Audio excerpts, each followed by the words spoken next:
કેમ છે બાળકો?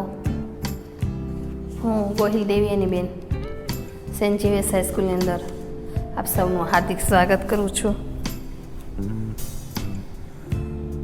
નેક્સ્ટ લેક્ચરની અંદર આપણે 16મું લેશન છે એમની ચર્ચા કરી હતી ગદ્યની, અને ત્યાર પછી મેં કહ્યું હતું આપણું જે 17મું લેશન છે પદ્ય કાશ્મીર એની ચર્ચા કરવાની છે. તેના કવિ છે વીરેન્દ્ર મિશ્ર. તેનો જન્મ 1933, निधन 1999. उनका जन्म मरेन मध्य प्रदेश में हुआ है. आकाशवाणी मानन प्रोड्यूसर भी है, नवगीत विद्या के गीतकार है और फिल्मों के लिए भी गीत लिखते हैं. गीतम, अविराम, अचल, मधुवंती, लेखनी, बेला जैसे कई सारे संग्रह भी उसने दिए हैं. कश्मीर काव्य में कश्मीर के सौंदर्य एवं प्रकृति का परिचय कराया है. यहाँ पर शब्दार्थ आपको यहाँ पर दिए गए हैं और उसी शब्दार्थ के साथ यहाँ पर उनकी चर्चा है वह भी करनी है. जहाँ बर्फ की राजकुमारी खोई है स्वर लहरी में, चलो चले फूलों की घाटी में, नावों की नगरी में. यहाँ पर आपको सहज ही पता चल जाता है कि क्या कहना चाहते हैं, कारण કે આપણે જોયું કે કાશ્મીરની અંદર બરફ સિવાય બીજું કાંઈ નથી. ચારે બાજુ બરફ બરફ જ છે. આપણને એવું લાગે કે આપણે ત્યાં છે સ્વર્ગ જેવું વાતાવરણ મળે, પણ તમને ચારેય બાજુ બરફ બરફ છે એ જોવા મળે છે. એટલે કહ્યું છે કે आओ हम वहाँ चले जहाँ फूलों से भरी हुई घाटियाँ हो. चारों ओर फूल ही फूल दिखाई देते हो. और किसी नावों की नगरी कहा जाता है, जहाँ पर चारों ओर पानी है और उस पानी से ऊपर सवार होकर हमें जाना है. यह ऐसा प्रदेश है जो बर्फ से ढका हुआ है, क्योंकि हम देखते हैं कि बड़े बड़े पहाड़ है, पहाड़ बर्फ से ढके हुए हैं. उसके बीच में से छोटी सी नदी है वह बहती है और उनका पानी निरंतर खल खल खल खल खल खल बहता है.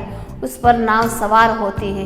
तो हम ऐसे नगर जाना चाहते हैं जहाँ बड़ी बड़ी घाटियाँ हो, बड़े बड़े पहाड़ हो और नदियाँ है वो बहती हो. તમે વાતાવરણ કહી શકો છો, અનુમાન કરી શકો છો કેટલું સુંદર વાતાવરણ હશે. ચારેય બાજુ બરફના પહાડો હોય, એની વચ્ચેથી યમુના છે, ગોદાવરી છે, કૃષ્ણા છે, આ બધી નદીઓ વહેતી હોય અને ઊંચા ઊંચા દેવદારના વૃક્ષો હોય. કેટલું સુંદર લાગે. सनन सनन सनन सनन गाता फिरता गीत पवन, उठते हैं पंछी शैलानी, खिलता शालीमार चमन, भमर बजाते सहनाई, किरणों की मालिन आई, झील किनारे वह डालिया भर धूप बिखरे बजरी में. यह सननन सननन करती हुई हवा चलती है, क्योंकि चारों ओर सन्नाटा है और हम बात करते हैं तो हमारी आवाज़ है वह भी हमें वापस सुनाई देती है. इससे ऐसा लगता है मानो गाने के स्वर उभर कर आ रहे हो. चारों ओर शांति के कारण हमें अपनी ही आवाज़ में अपने ही गीत सुनाई देते हैं. शेर सपाटे पर आए हुए लोगों से उड़ती हुई पंछियों की तरह शालीमार बाग खिल जाते हैं. शेर सपाटे यानी घूमने जो जाते हैं, यहाँ से घूमने के लिए वहाँ पर जाते हैं तो उनकी आवाज़ है वह हमें दिखाई देती है. चारों ओर भंवरों की गुनगुनाहट सहनाई में निकल हुई मधुर स्वर की तरह लगती है. તમે અંબાલા કેન્ટ બાજુ જાઓ ને, કાશ્મીરથી થોડુંક આ બાજુ જો અંબાલા કેન્ટ આવે અને ત્યાંથી પછી તમે શિમલા, કુલુ મનાલી એ બધા સ્થળો છે ત્યાંથી શરૂ થાય. તો એક એવું સરસ સ્થળ છે જ્યાં બગીચો, હું તમને કહું ને તો આમ 3 સ્તરમાં છે. જમીન લેવલ, પછી નીચે ઉતરવું, પછી પાછો બગીચો, પછી પાછું નીચે ઉતરો ને પાછો બગીચો. આપણે કહીએ કે અંડરગ્રાઉન્ડની અંદર અંડરગ્રાઉન્ડ. અને આમ તમે જો ને દાદરા પ્રકારનો આખો બગીચો. બગીચો એટલે તમારું અક્કલ કામ ન કરે એટલો સુંદર બગીચો. અને ફૂલ નહીં તો તમે જુઓ કે તમે ક્યારેય જોયા પણ ન હોય. પણ ત્યાંના માણસો છે એ બહુ આમ શાંતિવાળા, બેસવાનું તો બેસીને જતા રહીએ એવા. અને આપણે અહીંયા આવા બગીચા જોયા હોય તો પાંદડાય ન રહેવા દે, ફૂલ તો એક બાજુ. એટલે એટલી સુંદર વાતાવરણ છે, એટલી પ્રકૃતિ છે ત્યાં ખીલેલી છે. ચારે બાજુ ભમરાઓ છે એ ગુનગुनाहट કરી રહ્યા છે. यह सुबह का दृश्य बहुत सुहाना लगता है. भोर में सूर्य की किरणों किसी मालिन की तरह लगती है. सवार सवाરમાં સૂર્યના જે કિરણો હોય, ઠંડીનું વાતાવરણ હોય, એમાં સૂર્યના કિરણો હોય, ઝાકળ પડતી હોય, કેટલું સુંદર લાગે. लगता है यह किरणें मालिन बनकर आई है और झील के किनारे अपनी डालियों से धूप निकाल कर बजरी पर बिखेर रही है. એવું લાગી રહ્યું છે કે झील કિનારે, ઝરણાના કિનારે જે કિરણો છે ડાળીઓ પર પડે છે અને પોતાના અધ ખીલેલા ફૂલો છે એને ખીલવી રહ્યું છે. बजरी यानी कंकड़ी और बिखेरने એટલે વેરવું. आगे जंगल जंगल होड़ रही है तितली और टिटीहरी के. कभी हवाएं आ जाती है, नई गजल गा जाती है. तब मखमली गलीचों पर कुछ मस्ती सी छा जाती है. मौसम कभी बहता है, सपनों की मचलता है. चरवाहे की बंसी छिड़ती नील गगन की छतरी में.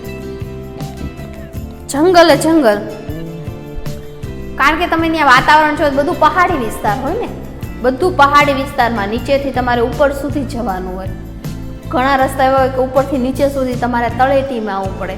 ત્યાંની ખેતીવાડી પણ તમે જુઓ કે પહાડોમાં હોય અને ત્યાં પશુપાલનની અંદર ખચ્ચરનો ઉપયોગ સૌથી વધારે થાય. પહાડી ઇલાકા હોય, ચારેય બાજુ લીલોતરી હોય, આકાશની અંદર તમે જુઓ તો સ્વચ્છ વાતાવરણ હોય, બરફથી ઢાંકેલા છે એ પહાડ હોય, રસ્તાઓ હોય. तो जंगल जंगल तितली और टिटीहरों की होड़ लगी है, स्पर्धा है. और चारों ओर हवा है बहती है. जंगलों से गजल के स्वर है वो सुनाई देते हैं. जमीन पर दूर दूर तक फैली हुई धूप ऐसी लगती है मानो जमीन पर हरे रंग की कालीन बिछाई हो. जमीन पर एटलू बधु घास उगेलू होय छे लीलो के जाने एम थाय के कोई मखमलनी चादर पाथरेली छे. यहाँ कभी मौसम बदल जाता है, कभी कल्पना में आए दृश्यों में बदलाव आ जाता है. घड़ी वार तमने एम थाय बहु ठंडी छे, घड़ीक वारमां वरसाद थाय अने वरसाद पण बरफनो वरसाद होय, स्नो मोशन सतत थतुं होय. त्यां केटलुं सुंदर वातावरण लागे. और सूर्य तो बहुत कम वहाँ पर दिखने को मिलता है, जैसे कि सुबह से शाम तक बारिश ही बारिश जैसा सुनहर वातावरण है हमें दिखाई देता है. कहीं चरवाहे की वंशी मधुर स्वर वातावरण में भिन्न हो जाती है. चरवाहा जो भेड़ बकरियां लेकर चरवाने जाता है, उनकी आवाज है वह हमें सुनने को मिलती है. आगे पल छिन किसी बहाने से गुंजरे हुए जमाने से, बस्ती करती बात जहाँ है दूर खड़े वीराने से. चश्मे जहाँ हिमानी है, फूल जहाँ रुमानी है, हिल हिल कर कहते पत्तों से चांद छुपा है बदली में. पल छीन, आप देखते हैं कि मखमल की जो चांदी है, पल छीन यानी पल यानी हमारी पलक और छीन यानी क्षण. आप देखते हैं कि एक पल में, एक पल क्षण में एक बालक जन्म लेता है और एक पल क्षण में एक व्यक्ति मृत्यु होता है. तो उसी पल छीन की बात है यहाँ पर कही है कि यहाँ कहीं बस्ती है. दूर दूर तक आप देखते हैं कि पहाड़ों में छोटे छोटे घर हैं, वह झोपड़ी जैसे हमें दिखाई देते हैं, बस्ती जैसे दिखाई देते हैं. तो कहीं निर्जन स्थान है, एक पहाड़ पर लोग रहते हैं, दूसरे पहाड़ है वो वीरान होता है, तो निर्जन बस्ती दिखाई देती है. एक दूसरे से संपर्क साधते हुए लगते हैं, एक दूसरे से, यहाँ से लोग वहाँ तक जाते हैं, वहाँ से लोग यहाँ तक आते हैं. और बड़े बड़े पहाड़ों पर, ऊंचाइयों पर लोग हैं वह बसते हैं. नीचे से पानी ऊपर ले जाते हैं, ऊपर से नीचे लाया जाता है. यहाँ ठंडे पानी के अनेक स्रोत हैं, क्योंकि गंगोत्री यमुनोत्री वहाँ उसका उद्गम स्थान है. और बर्फ़ की वजह से वह जब पिघलता है तो तो ठंडा पानी हमें, आप देखते हैं कि गंगा नदी में जब आप जाएंगे, हरिद्वार जब आप जाते हैं, तब उनका पानी किसी भी ऋतु में आप जाए आपको एकदम ठंडा ही महसूस होगा। क्यों? क्योंकि बर्फ पिघलकर वही पानी के रूप में नीचे आता है और उसकी वजह से उसका पानी ठंडा होता है। समूची घाटी सुंदर सुंदर कोमल फूलों से भरी हुई है। फूलों को देखकर लगता है जैसे थे अपने पौधों के पत्तों के बातें कर रहे हो। हाँ कि देखा चांग बदलिया लुप्त हो गई है। चारों ओर घाटियाँ है वह लगी हुई है और इस घाटी की वजह से हम देखते हैं कि चारों ओर फूल है, फूल खिले हुए हैं और ऐसा लगता है कि फूल और पत्ते दोनों एक दूसरे से बातें कर रहे हैं। जल में खींची रुबाइयाँ, बछड़ों की अंगड़ाइयाँ, चले शिकारे संग में चल दी बागों की परछाइयाँ। प्रेम कथाएं विलहण की कौन कहे गाथा मन की, झेलम सोई तारों वाले नभ की नील मसहरी में। यहाँ पर आप देखते हैं कि शब्द कहीं ऐसे है, रुबाइया यानी 4 पंक्तियों का छंद होता है, उसे रुबाइया कहते हैं। फिर है अंगड़ाइया यानी शरीर की जो हम लेते हैं वह। बजरे यानी छायादार बड़ी नावें। शिकारे यानी लंबी नाव जिसके बीच में छायादार स्थान होता है। गाथा यानी कथा। मसहरी यानी वह पलंग जिसे जालीदार कपड़ा लगा हो, जिसे हम मच्छरदानी कहते हैं। तो यहाँ आप देखते हैं कि कई ऐसे शब्द हैं, उनके अर्थ यहाँ पर मैं आपको बताती हूँ। तो झीलों और सरोवर के जल के बीच से ये अंगड़ाइयाँ लेती है। आप देखते हैं कि दोनों ओर पहाड़ है और उसके बीच में से नदियाँ है वो बहती है। जैसे आपको मैं बताऊँ कि नर्मदा नदी अमरकंटक से उसका उद्गम स्थान होता है और उसकी परिक्रमा करते समय जो भेड़ा घाट है वो वहाँ पर वो बंदर कूद जैसे उछलती कूदती नदी है वो बहती है और कहीं उसके एकदम शांत रूप है जो नाव से बैठकर भी हम जा सकते हैं। तो उसी तरह यहाँ नदियाँ हैं वह नावों की तरह ठहरी हुई है। उसके स्वर में रुबाबिया के सुनाई का आनंद मिलता है। कुछ छंद जैसे આપણે કે મોર બની થનગાટ કરે મને મોર બની થનગાટ કરે, એક આનંદ, એક ઉમંગ, એક જોશ જે જોવા મળે છે, એવો જ જોશ રૂબાનિયામાં જોવા મળે છે। सरोवर के जल में तेतरे बजरे यानी बड़ी नावें हिलती डुलती है।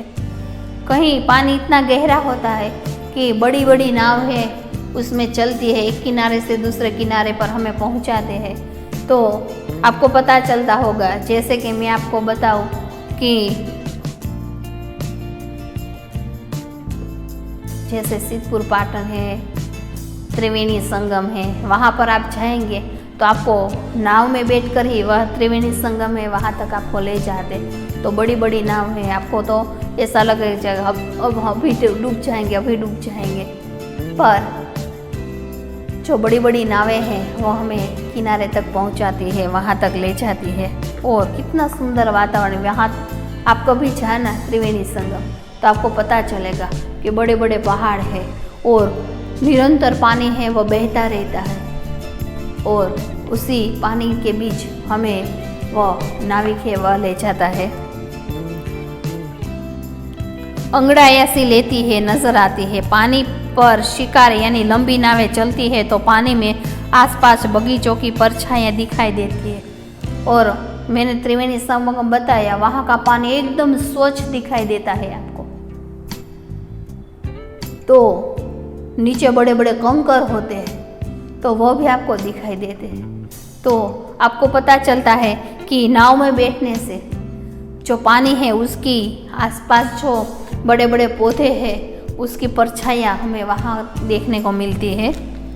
शिकारों के चलने पर ऐसा लगता है जैसे लोगों की परछाइयाँ शिकारों के साथ साथ चल रही है। नाव में जो बड़ी बड़ी नावें चल रही है उसकी परछाई के साथ साथ उसमें बैठे लोग हैं उसकी परछाइयाँ भी उनके साथ चल रही है।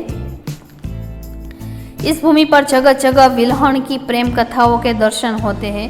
ऐसे माहौल में अन्य कहानियां के बारे में सोचने का मौका ही नहीं मिलता है। यह झेलम नदी सितारों में सज्जित मसहरी से सोई भी लगती है। झेलम नदी का उदाहरण यहाँ पर दिया है कि जो सितारों में, जो तारों में सोई हुई है, और उसी की जो मसहरी है, यानी पलंग पर जैसे जालीदार मच्छर डालकर लोग मच्छरदानी डालकर सो जाते हैं और बाहर की चीज़ें यहाँ पर, यानी कोई भी जीव जंतु है वो अंदर नहीं आ सकता। उसी तरह झेलम नदी के चारों ओर हम देखते हैं कि झाड़ियाँ है, बीच में से नदी है, बड़े बड़े पहाड़ है, तो किसी भी मसहरी, किसी को भी अंदर आने की इजाज़त नहीं है।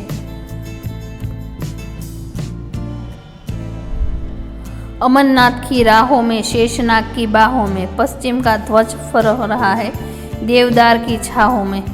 मन जिसका गंभीर है वो अपना कश्मीर है, दाग लगे ना देखो भारत की बर्फीली पगड़ी में। इस प्रदेश में अमरनाथ जैसी पवित्र गुफा और शेषनाग जैसे विशाल सरोवर है। आप कभी अमरनाथ जाएंगे तो आपको पता चलेगा कि अमरनाथ है वो बालताल और पहलगांव दोनों जगह से जा सकते हैं। तो यह ऐसा शहर है जहाँ शेषनाग जैसे बड़े बड़े सरोवर है और अमरनाथ जैसी पवित्र गुफाएं हैं। पूरा प्रदेश देवदार के बड़े बड़े वृक्षों से भरा पड़ा है। बड़ा बड़े वृक्ष 20 से 2-2, 3-3 मंजिल तक ऊंचे हो, ऐसे देवदार के वृक्ष वहाँ पर देखते हैं। हमारा तिरंगा झंडा शान से फहर रहा है। यह हमारा कश्मीर है जिसके लिए हम आज भी लड़ रहे हैं, जिसे हम हमारा स्वर्ग कहते हैं। और स्वर्ग की बात है वह यहाँ पर की गई है कि हमारा झंडा, हमारा मस्तक है आज भी शान से ऊपर है और हमारा झंडा है आज भी वहाँ पर लहरा रहा है, वह हमारा कश्मीर है। आज हमारे कश्मीर पर दुश्मन की कुटिल निगाहें है। समस्या जटिल है, पर वे वीर जवानों तुम सतर्क रहो और इस बात का ध्यान रखो कि हमारे कश्मीर पर आँच न आने पाए। यहाँ पर हमारे जो बर्फीला जो विस्तार है वहाँ पर सैनिक है वो 2400 घंटे वहाँ पर पहरा देते हैं और उसी जवान को यहाँ पर कहते हैं कि तुम सतर्क रहो और तुम इस बात का ध्यान भी रखो कि हमारे देश पर, हमारे कश्मीर पर कहीं भी आँच ना आने पाए। तुम रात दिन खड़े रहकर हमारे देश है, हमारा कश्मीर है, उससे हमें बचाओ और हमारा कश्मीर को भी बचाओ। क्योंकि आज हम देखते हैं भारत पाकिस्तान का युद्ध चल रहा है, उसके साथ साथ भारत चीन का भी चल रहा है। तो यहाँ पर हम देखते हैं कि कश्मीर को पाने के लिए लोग हैं वह आज भी लड़ रहे हैं, युद्ध कर रहे हैं। तो तुम उसको बचा लेना, क्योंकि यह हमारा बर्फीला विस्तार है।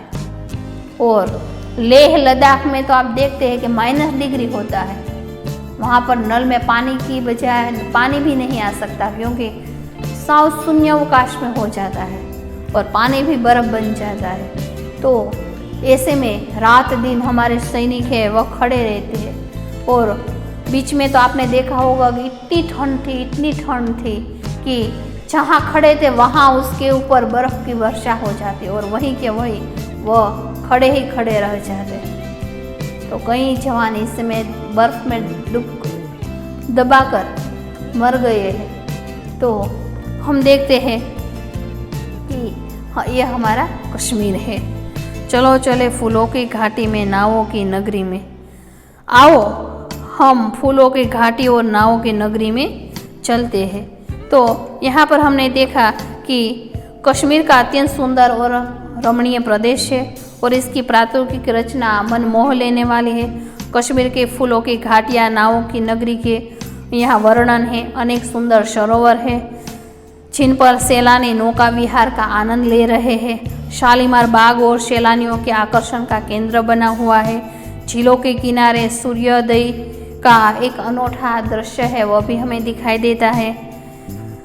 वीरान मनभावन स्थान है, शीतल पीने वाला और झरने कोमल फूलों की भरमार है। घाटियों में देवदारू के बड़े बड़े पेड़ है, वो शोभा दे रहे हैं। यह अमरनाथ की पवित्र गुफा है, शेषनाग जैसे सरोवर है। कवि फूलों की घाटी और नावों की सुंदर नगरी में चलने के लिए लोगों को आह्वान करते हैं, यानी लोगों को बुलाते हैं। सुबह हम देखते हैं कि कश्मीर के हवाएं हैं वो सननननन चल रही है और चारों ओर सैलानी लोग हैं वो घूमते फिरते हैं और सुबह का वातावरण है वह सुहावना लगता है। इसी वजह से मानो झील के किनारे मालिन जैसे किरणें हैं वो गिरकर फिर डालियों में धूप बनकर वापस आते हैं, वैसा वातावरण सुबह में हमें देखने को मिलता है। चारों ओर हम देखते हैं कि भारतवर्ष की बर्फीली पगड़ी की तरह यहाँ के सुंदर घाटियाँ, अमरनाथ की राहें, शेषनाग क्षेत्र, देवदार के हरे भरे वृक्ष आदि है वह आच्छादित से भरे हुए हैं। इन क्षेत्रों में हमारा तिरंगा झंडा है वह लहरा रहा है। आज कश्मीर में अशांति व्याप्त है, हमें उसकी जी जान से रक्षा करनी चाहिए। दुश्मन का मुकाबला डट कर करना चाहिए और इस बात का ध्यान रखना चाहिए कि कश्मीर पर किसी भी तरह की हमें आँच नहीं आने देनी चाहिए। तो हम देखते हैं कि चारों ओर वहाँ पर संगीतमय वातावरण है वह बना हुआ है और इसी की वजह से यहाँ पर हम देखते हैं कि लोग हैं वो घूमने फिरने भी आते हैं। पश्चिम की तरह हम देखते हैं कि जैसे हमारा तिरंगा झंडा लहरा रहा है, जैसे देश की शान, मान और आन और हमारे प्राण हैं, उसी तरह देश के सभी निवासी सुरक्षित है, वह सौम्य ढंग से नागरिक की रक्षा कर रहे हैं। तो इस तरह हम देखते हैं कि इस काव्य में हमारे देश की जो उन्नति है उसकी बात है वह यहाँ पर की गई है कि कश्मीर को धरती का स्वर्ग माना गया है और कश्मीर में जो प्राकृतिक दृश्य है और जलवायु पर्यटकों का जो बार बार अपनी तरफ आकर्षित करता है वह हमें इस काव्य में उसका सौंदर्य है, कश्मीर का सौंदर्य है, प्राकृतिक वातावरण का सौंदर्य है वह हमें यहाँ पर देखने को मिलता है। अंत में इसका जो स्वाध्याय है वह आपको होमवर्क में करना है। उसके साथ साथ यहाँ पर हमारा 1 से 17 लेसन है वह पूर्ण होते हैं और आपको होमवर्क में स्वाध्याय करना है। फेसबुक है उसमें भी आपको लिखना है और उसके बाद का रचना हमारा 18वां जो लेसन है उसकी चर्चा हम करेंगे। तो आपको एक बार उसको अच्छी तरह से पहले पढ़ लेना है, फिर रघुवीर चौधरी की जो कहानी है उसके हम चर्चा करेंगे। धन्यवाद, नमस्कार।